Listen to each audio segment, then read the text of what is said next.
السلام عليكم، أهلا بكم فيديو جديد من قناة الكرة تحكم.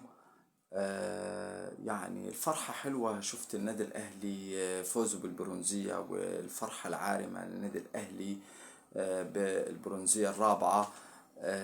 اتكلمت قبل كده عن موضوع المبالغة في الفرحة بعد ماتش اتحاد جدة على طول. كنت خايف من انك تفرح اثناء البطولة ما تخلص بهذه الفرحة الكبيرة، وشفناها واتكلمت في فيديو عن فرحة النادي الاهلي والجهاز الفني وحسين الشحات وطاقة الفرحة.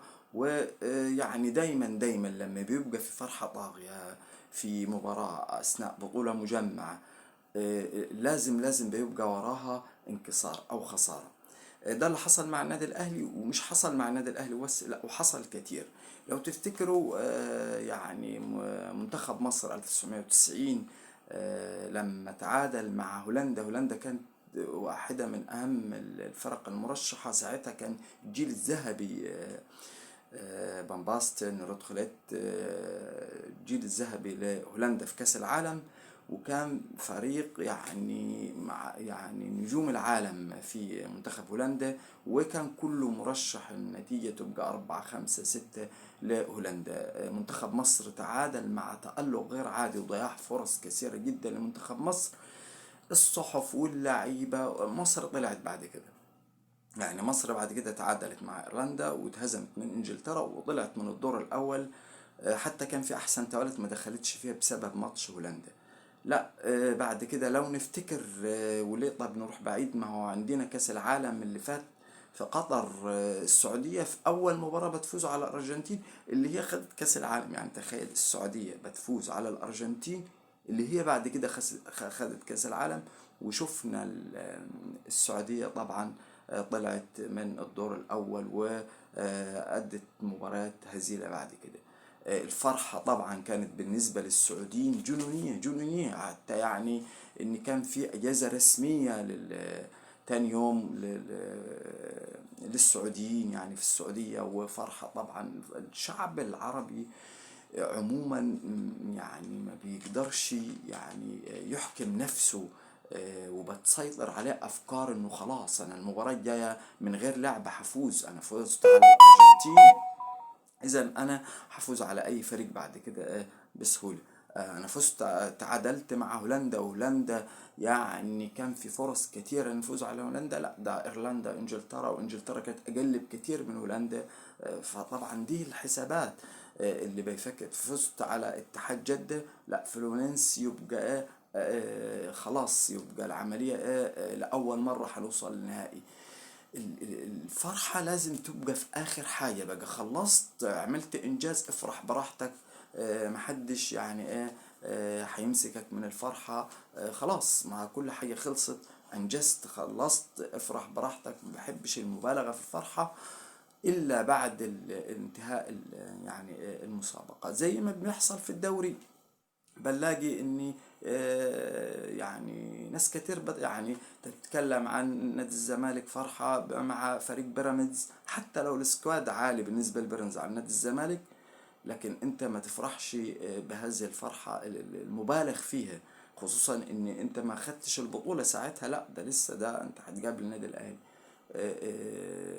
برضو اثناء الدور العام. يعني انت لما تخلص البطولة ليه لما يبقى الفرحة كبيرة جدا. لكن الفرحة بالمباراة بهذه الطريقة، او الفرحة اثناء البطولة المجمعة قبل نهايتها، لا بيؤدي لنواحي سلبية. ولازم يبقى الجهاز الإداري الموجود مع النادي يبقى عارف كده، ولازم يبقى منظم كل هذه الأشياء، النواحي النفسية، النواحي البدنية. الناس بتشتغل وبتاخد فلوس جامدة، فلازم تشتغل، مش تبقى شكل ومنظر وأسماء فقط لا غير. النادي الأهلي طبعا مع بطولة السوبر بشكلها الجديد السنة دي، طبعا أربع فرق. وطبعا ده في الإمارات على فكرة، عشان يعني تجيب يعني فلوس أكتر ودعاية أكبر. وطبعا النادي كان على فكرة اللجنة المنظمة في الإمارات كانت بتحاول بكل الطرق تخلي نادي الزمالك يلعب. نادي الزمالك اسم كبير، كان هيفرق لو نادي الزمالك موجود مع بيراميدز مع فيوتشر.